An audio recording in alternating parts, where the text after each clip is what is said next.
So joining me now for more on this is Clint Henderson, managing editor for The Points Guy. Clint, thank you so much for joining, of course, especially ahead of the busy holiday season. And I want to hear from you what your expectations are this Thanksgiving holiday. So I feel like we're in pretty good shape. The airlines, the airports, TSA, they're all staffed up back to where they need to be to handle the crowds.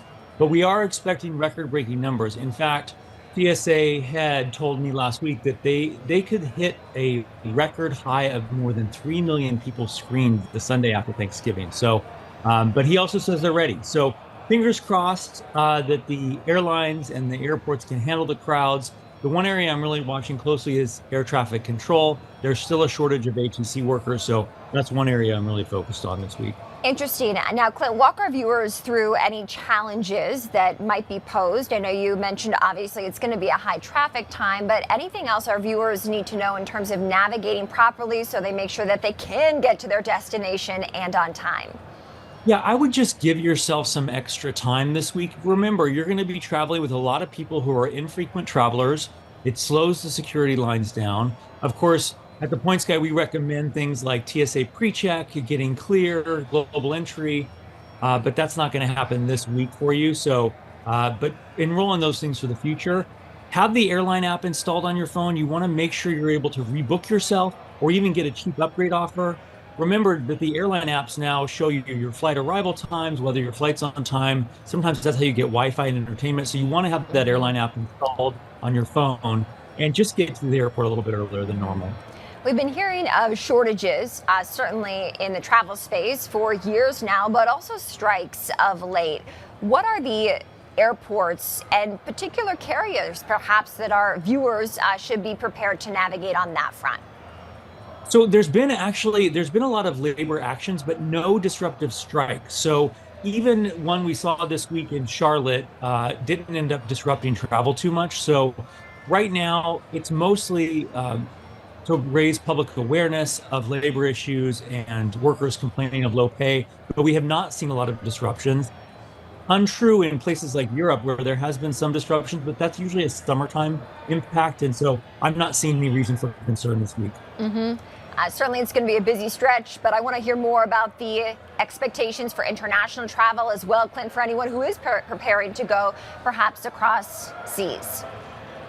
So this is one of my favorite times to travel overseas. First of all, the US dollar is strong, so your dollar goes a lot further than it used to in places like Asia and in Europe. I would say that we've seen record levels of demand. People really want to travel internationally, and they are, but this is a great time of year to travel because business travelers are not on the road this week, which means prices are lower. And it's also off season for most tourists. Unless you're going to a Christmas market that's really crowded, it's a great time to travel. For people who are taking extended trips, Clint, parking at the airport is a major thing that they need to plan for as well. What are your tips on that front?